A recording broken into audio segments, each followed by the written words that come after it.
Tidak banyak orang aware tentang pengampunan. Tidak banyak orang sungguh-sungguh mau memperkarakan tentang pengampunan itu. Dia berpikir pengampunan itu hal sederhana. Tidak loh. Pengampunan menjadi suatu hal yang tidak sederhana ketika dipahami dari sudut pandang ilahi. Karena Allah memberikan pengampunan kepada engkau dan saya. Itu bukan hanya semata-mata untuk memuaskan hatinya, atau semata-mata hanya untuk memuaskan orang yang diampuninya. Maka dari itu, saya tidak mau membahas bagaimana kita bisa mengampuni orang lain dulu. Tetapi saya mau tarik di sudut pandang yang lain, yaitu bagaimana Allah itu mengampuni kita dulu. Kita tarik dari sumber yang lain. Karena kalau kita hanya fokus ke sini, tanpa fondasi kuat di sini, bagaimana Allah mengasihimu dan mengasihiku, bagaimana Dia mencintaimu dan mencintaiku, bagaimana Dia mengampunimu dan mengampuniku, maka saudaraku, seperti yang saya lakukan ini, semalam saya bertobat. Kita mengampuni, tetapi tidak tuntas, saudaraku.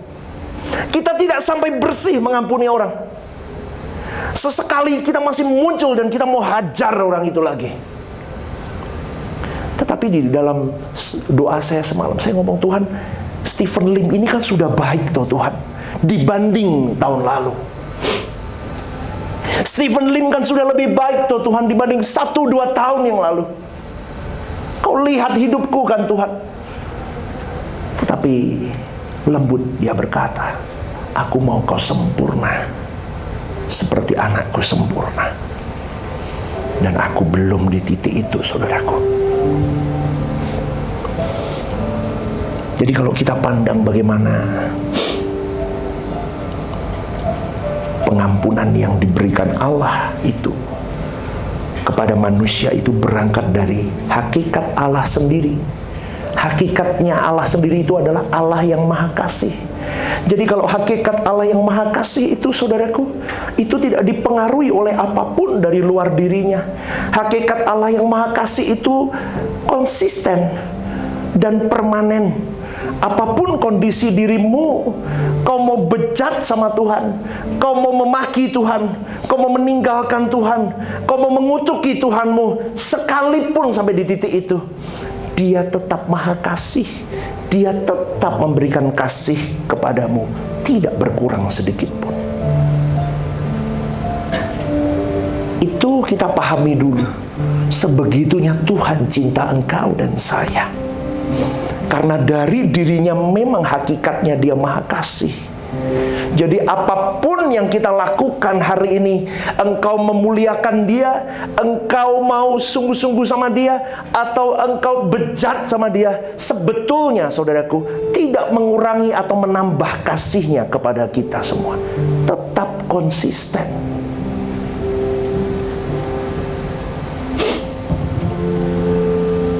Di dalam hakikat Allah itu terpancar keagungan dan kemuliaan Allah, di mana Dia Elohim Yahweh itu, Allah Bapa itu, dapat menerima keadaanmu dan keadaanku, konsisten dan tidak berubah. Dan diutarakan kasih Elohim Yahweh itu, diutarakan dan dibentuk, terbentuk nyata melalui pengutusannya kepada putranya yang tunggal, Yesus itu. Jadi ini menyinggung sedikit logos, saudaraku. The Creator untuk keselamatanmu dan keselamatanku, Dialah Elohim Yahweh itu, melalui perantaraan anaknya yang tunggal, Yesus itu. Jika anaknya Yesus itu pun ketika Dia turun ke muka bumi ini, dan Dia tidak bisa melakukan kehendak Elohim Yahweh Bapanya, Dia pun sama seperti engkau dan saya, terbuang ke api neraka. Di sini yang saya mau ajarkan kepada Bapak Ibu Saudara-saudari. Karena kasih yang begitu dahsyat yang Elohim Yahweh berikan. Yohanes 3:16. Karena begitu besar kasih Allah akan dunia ini, sehingga ia telah mengaruniakan anaknya yang tunggal, supaya setiap orang yang percaya kepadanya tidak binasa, melainkan beroleh hidup yang kekal. Itu menyiratkan bahwa kasih Allah akan dunia ini ada frame-nya. Gambarnya siapa? Yesus itu yang turun mati di atas kayu salib. Dia yang mendamaikan engkau dan saya, semua manusia ini, dengan Elohim Yahweh itu. Kau dan saya dibebaskan dari kutuk dosa, dari hukuman kekal. Bahkan engkau dan saya hari ini manusia berpotensi, memiliki probability atau kesempatan untuk kau dan saya bisa melangkah masuk kepada kehidupan kekekalan yang sejati. Asal, seperti yang saya katakan tadi, anaknya yang tunggal pun kalau tidak bisa melakukan kehendak Bapaknya, dia terbuang. Berarti engkau dan saya hari ini, kalau hari ini saya menyoroti perihal pengampunan, kalau engkau dan saya tidak bisa melakukan kehendak Bapamu di surga untuk bisa memberikan pengampunan kepada orang yang menyakiti dirimu, kau dan aku, saudaraku, gagal dan terbuang. Dan kau tidak tahu, hari-hari hidupmu kau menyimpan banyak sampah. Stephen Lim, ya aku lebih tenang, ya aku lebih tenang. Sekarang aku lebih matang, yes aku lebih matang. Banyak manusia sekarang, aku tahu berbagai macam model manusia, saya tahu. Saya lebih tenang, yes. Saya lebih pandai menilai orang, saya pandai mengatur orang, ya lebih baik, pasti lebih baik. Kau bisa menghandle banyak masalah dengan ini dan itu, iya saya bisa. Tetapi siapa yang tahu kedalaman hatiku, betapa hancurnya hatiku, betapa rusaknya hatiku, dan betapa pahitnya hatiku? Tidak ada yang tahu. Dengan jubah kependetaanku pun, no one knows. Tidak ada yang tahu dalamnya hatiku. Itu menakutkan, saudaraku. Dan yang saya takutkan, suatu hari saya harus bertemu di pengadilan Tuhan. Apa yang mau saya sampaikan? Aku sudah berkhotbah, Tuhan. Berapa jam dalam hidupku aku berkhotbah, aku pelayanan ke sana ke sini. Itu tidak ada artinya, nak. Dia akan berkata begitu. Aku mau hatimu. Hatimu yang berkenan di hadapanku. Kau belum berkenan di hadapanku. Dan Matius 7:23 akan benar-benar nyata dalam hidup saya. Nyah kau dari hadapanku, aku tidak mengenal engkau. Betapa mengerikan, saudaraku.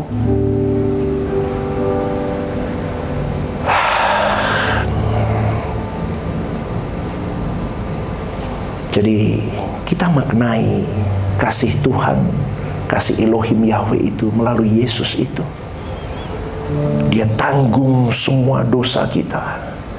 Dia perdamaikan kita dengan Elohim Yahweh. Dan akibat dari itu semua, saudaraku, murka Allah atas manusia dapat dipadamkan. Dan terbuka ruang pemulihan untuk engkau dan saya bisa lebih berjuang, lebih sungguh-sungguh. Aku mau seperti Yesus anakmu. Aku mau sungguh-sungguh hidup benar, Bapa. Tangisi dirimu, saudaraku. Bener loh, tangisi dirimu hari-hari.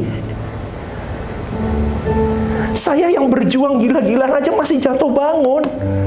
Apalagi kalau kalian yang santai-santai merasa oke-oke aja, nggak bisa loh. Saya takut. Domba yang saya layani itu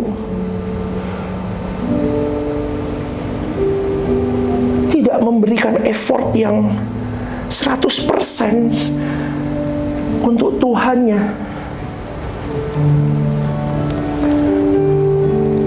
Kenapa? Karena kalau kau masih belum sungguh-sungguh di hadapan Tuhan, hakikat Allah yang Maha Kasih itu jadi barang murahan di tangan orang Kristen. Kau bertobat, kau lakukan dosa lagi. Kau bertobat, kau lakukan dosa lagi. Kau bertobat, kau lakukan dosa lagi. Setahun, 2 tahun, 20 tahun, 30 tahun, 40 tahun, itu tidak kunjung usai. Itu hakikat Allah yang maha kasih yang diberi kepada engkau dan saya. Jadi murahan, saudaraku. Itu yang saya tangkap semalam. Kenapa begini banget? Saya pun sama.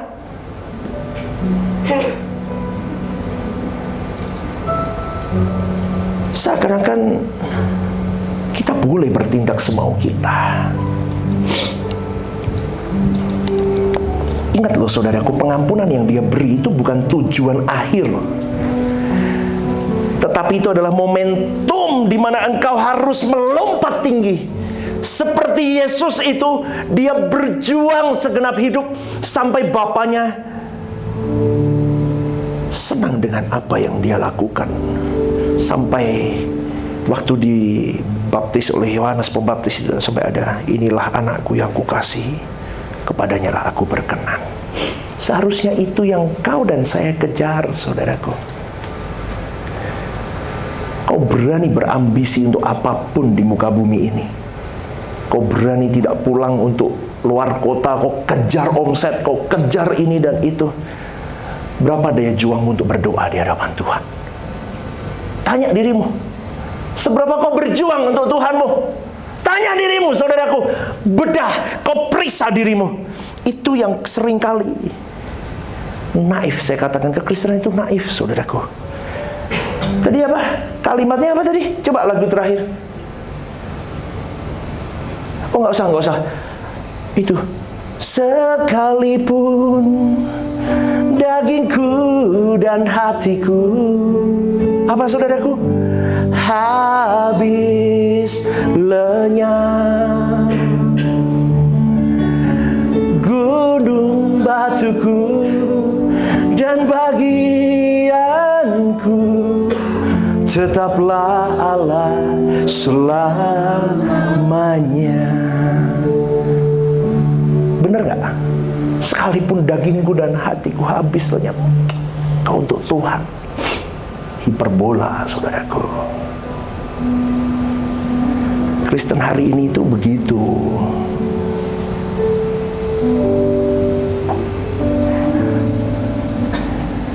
Saya takut kalian tidak sampai di pemahaman yang saya mau.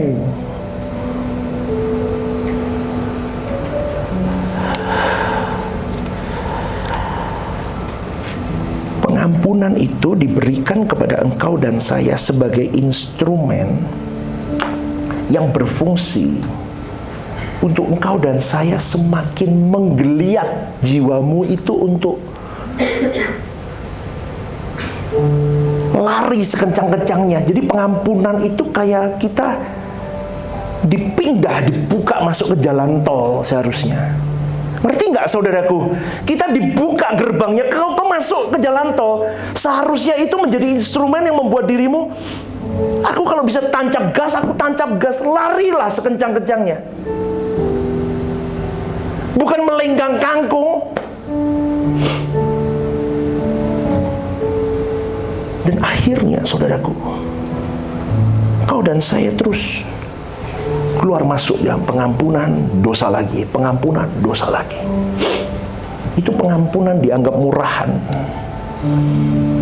Dan itu tidak bernilai. Kenapa? Karena tidak bernilai. Karena tidak mengubah hidupmu dan hidupku. Seperti yang tadi saya katakan, kau mau buat bejat, sebejat-bejatnya hidupmu, itu tidak mengurangi dan tidak menambah. Allah punya tatanan kasihnya kepada kita. Lu mau baik sebaik-baiknya, itu tidak mengubah. Tetapi sebagai orang yang sadar diri, orang yang mengerti akan kebenaran lebih dari orang lain, kalau kita masuk dalam sinode GSKI, seharusnya kau mengerti bahwa aku harus mengerjakan keselamatanku dengan takut dan gentar. Aku harus berjuang di atas rata-rata manusia pada umumnya. Aku harus berjuang menyenangkan perasaan Bapakku. Kenapa? Karena Allah yang kusembah, Allah yang berperasaan. Allah yang kusembah, Allah yang bereaksi. Allah yang kusembah, Allah yang hidup.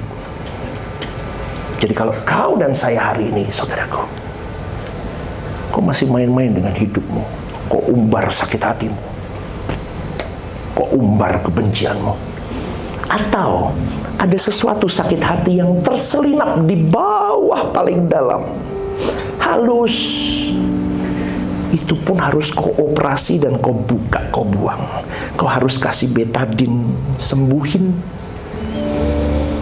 Kalau enggak, itu akan membuat dirimu tidak bisa terbang tinggi ke Tuhan, tidak bisa berlari. Ku berlari apa? Tiada lemah, ya. Ku berjalan. Lemah berarti lesu dulu. Ku berlari tiada lesu, ya. Ya wis begitulah. Saudaraku, enggak apa lagu. Ya. Kita mau berjuang sampai di situ loh. Kalau engkau menghargai pengampunan Tuhan dengan kau kerjakan dengan giat. Kalau Tuhan saja yang maha tinggi, Elohim Yahweh, sang pencipta alam semesta dan menciptakan hidupku, merendahkan diri, mengasihiku lebih, siapa aku? Sampai dia berkata, engkau seperti biji mataku, sehelai rambutmu jatuh pun kau kuperhitungkan. Masa kita membalas Tuhan yang maha kasih itu dengan sembarangan? Kalau dia bisa mencintaimu dan mencintaiku tanpa syarat, saudaraku, mengapa kita memberi syarat kepada orang lain yang menyakiti dirimu dan diriku?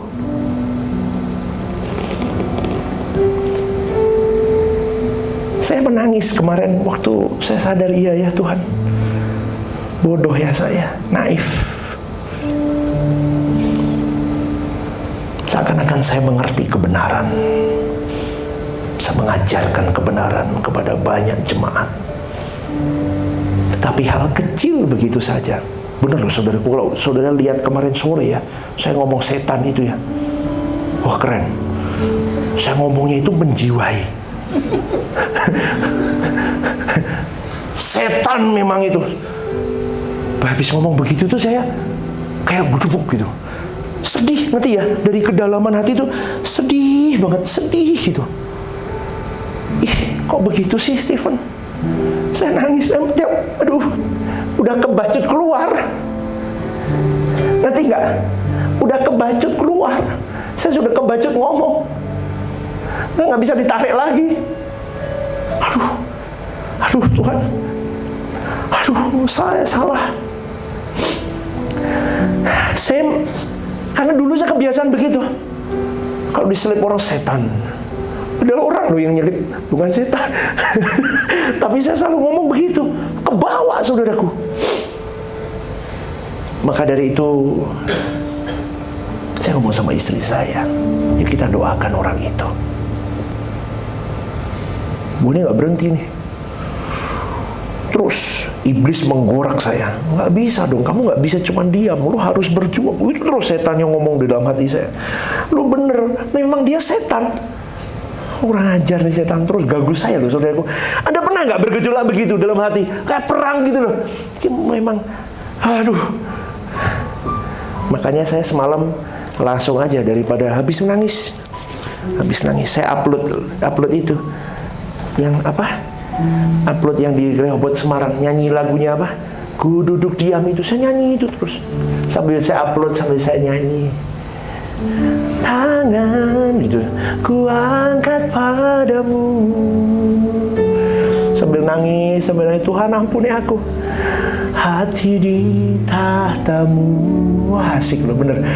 Ih saudaraku, kalau ikut Tuhan itu alarmnya peka. Ini tidak benar, ini benar, ini tidak benar, ini benar. Stephen tidak boleh. Saya lihat orang-orang pelayanan aja saya tahu kok, ini enggak, spiritnya ada salah nih. Saya pasti panggil mereka, spiritmu salah nih. Nah, ya, jadi pengampunan memang inisiatifnya dikerjakan oleh Elohim Yahweh itu melalui perantara Yesus Kristus.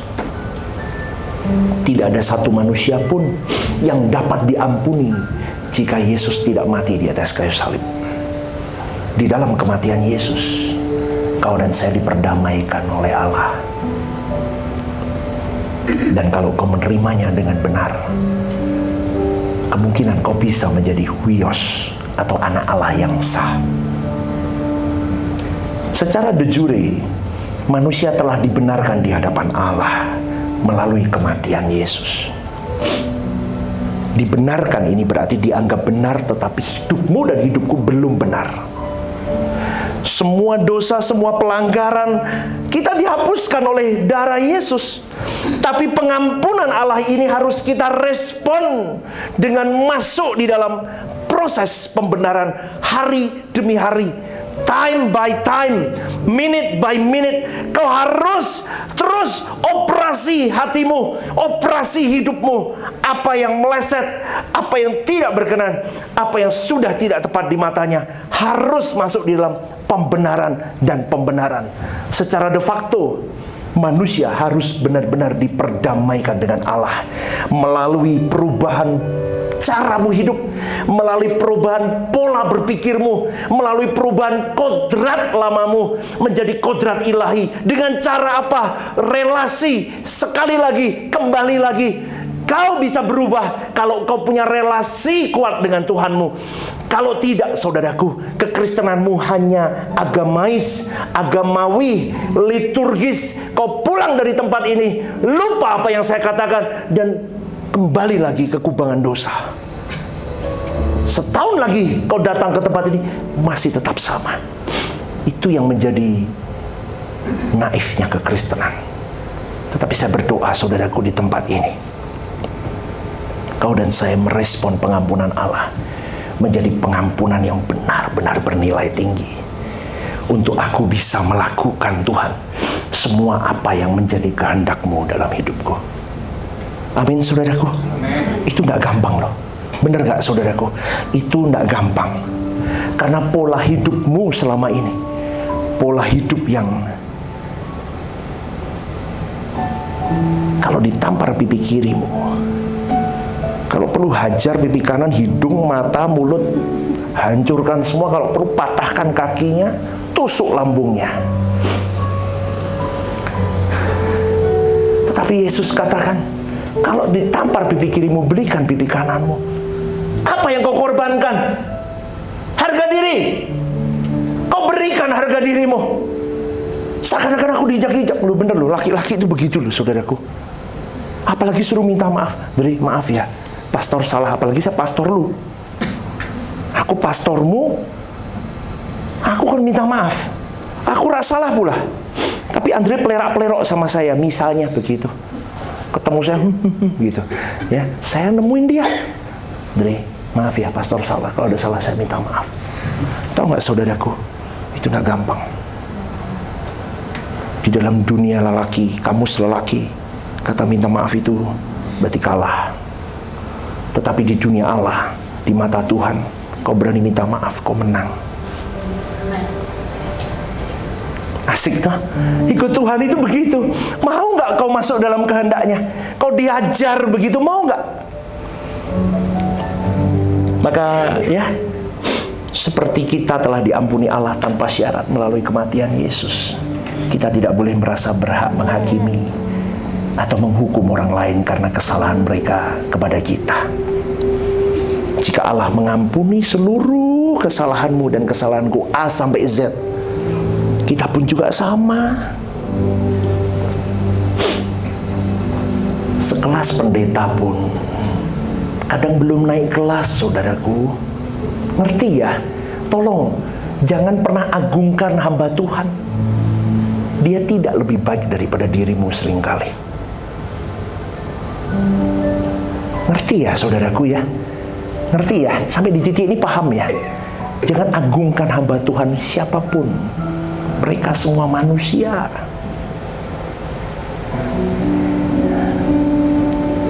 Kalau kau lihat dia, kalau lihat di YouTube, Anda lihat saya cuman hari Minggu begini, Anda akan lihat saya baik-baik saja. Tapi Anda kumpul sama saya, tidur sekamar sama saya, Anda lihat saya ngorok. Wah, pendeta kok gila nih ngoroknya, serem. Benar gak? Anda bisa lihat celah hidup saya. Maka dari itu, saudaraku, hidup benar aja deh. Pandang Tuhan aja. Kalau Tuhan suruh kita mengampuni, aku mau mengampuni.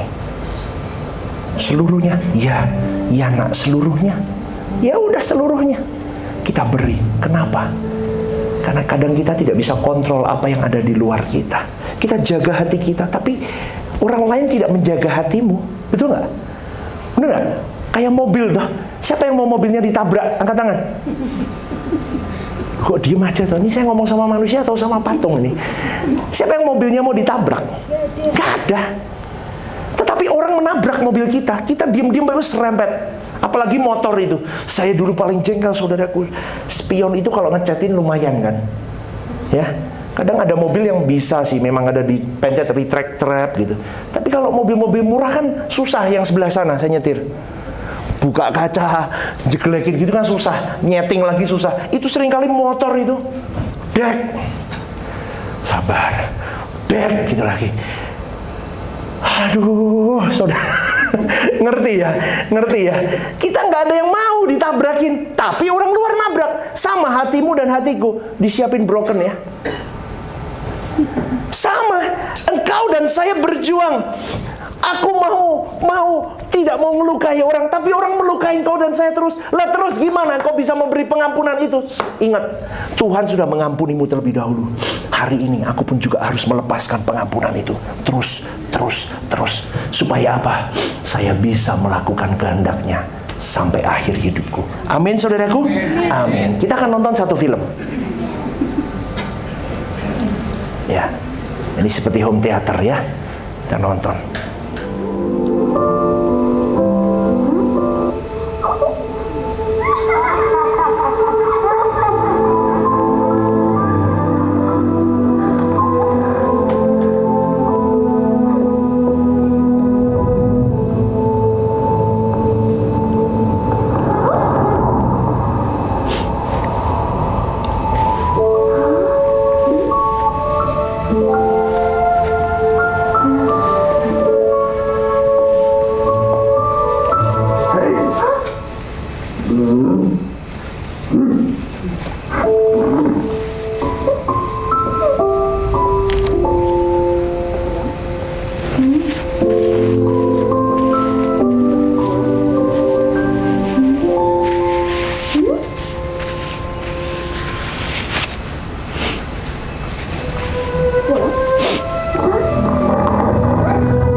Oke, tes. Ya, saudaraku, apa yang Anda dapat dari cuplikan film itu? Banyak orang di luar sana yang bisa melukai hatimu dan hatiku. Kadang keadaan hidupmu tidak sesuai dengan apa yang kau mau. Itu melukai hatimu dan hatiku.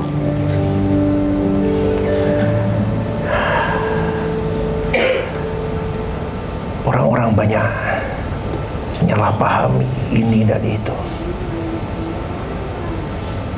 Tetapi ingat, ada kasih Tuhan yang tanpa syarat yang sudah diberikan kepadamu dan kepadaku. Itu seharusnya tiket untuk memampukan kau dan saya, untuk aku bisa mengampuni orang yang bersalah kepadaku tanpa syarat.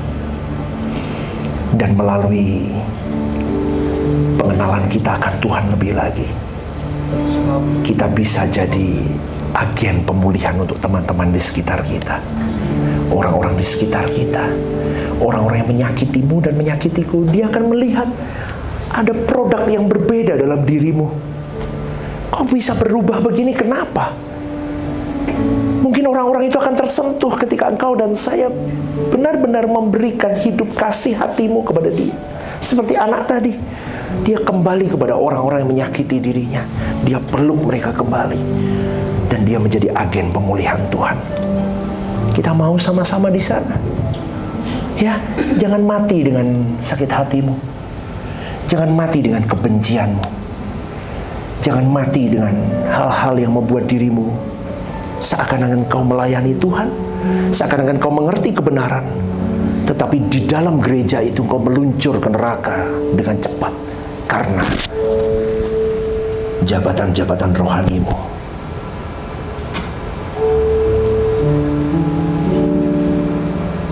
Banyak orang Kristen yang akan meluncur ke neraka, saudaraku. Percayalah.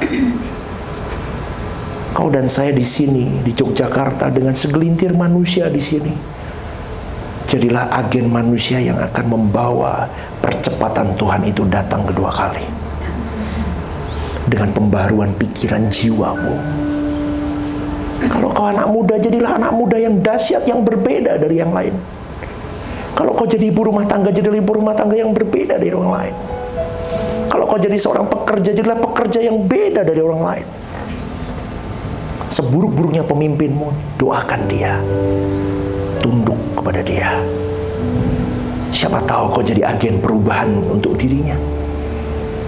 Kalau kau jadi seorang pemimpin, jadilah pemimpin yang takut akan Tuhan, yang benar, yang bisa membawa agen perubahan kepada anak buahmu, di pekerjaanmu, dimanapun. Kalau kau jadi mahasiswa, jadilah mahasiswa yang jadi agen perubahan untuk banyak orang di sekitarmu, sehingga mereka semua melihat Kristus tampil dalam hidupmu. Jangan mudah baper, saudaraku. Bawa dirimu sampai anti goresmu benar-benar berlapis-lapis di dalam Tuhan, sehingga apapun yang menghantam, kau tidak lagi retak dan kau menyalahkan Tuhan. Amin, saudaraku. Siapa yang mau mengampuni sesamanya, angkat tanganmu. Angkat tanganmu di hadapan Tuhan. Angkat tanganmu di hadapan Tuhan. Mari bangkit berdiri. Tangan